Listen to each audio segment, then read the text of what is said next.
بسم اللہ الرحمن الرحیم نحمد و نصلی علی رسول الکریم اما بعد۔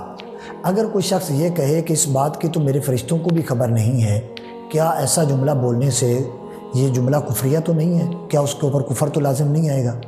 یہ سوال ہوا۔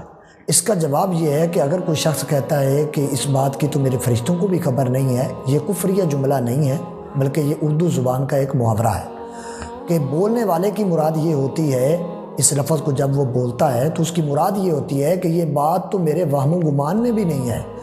اگر میرے وہم و گمان میں ہوتی تو کرامن کاتبین کو اس کی خبر ہوتی، لہذا یہ تو میرے وہم و گمان میں بھی نہیں ہے۔ دراصل وہ اپنی طرف اشارہ کر رہا ہے۔ نور اللغات حصہ نمبر 100 میں یہ بات موجود ہے۔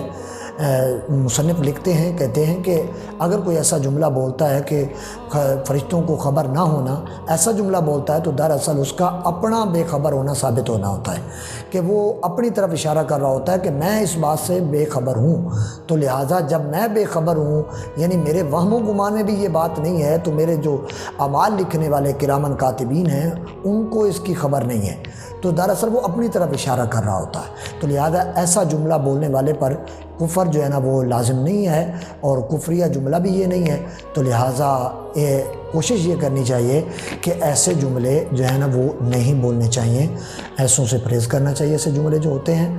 تو لہٰذا ویسے اگر اس بات کو مانا جائے، اس بات کو اگر لیا جائے کہ اس نے یہ جملہ بولا ہے، تو اب حکم کیا ہوگا؟ تو حکم اس کے اوپر کوئی بھی کفر والا لاگو نہیں ہے، کیونکہ یہ اردو زبان کا ایک محاورہ ہے اور اس میں بولنے والے کی مراد اپنی ہوتی ہے، فرشتوں کی نہیں ہوتی۔ تو لہٰذا دعائے اللہ کے کائنات کی بارگاہ میں اللہ تبارک و تعالی ہم تمام کو نبی کریم صلی اللہ علیہ وآلہ وسلم کے بتائے ہوئے احکامات کے مطابق زندگی بسر کرنے کی اللہ توفیق عطا فرمائے، اور نبی علیہ السلام کی غلامی میں اللہ تبارک و تعالی اپنی آل اولاد کو چلنے چلانے کی توفیق عطا فرمائے۔ آمین۔ وآخر دعوانا ان الحمد للہ رب العالمین۔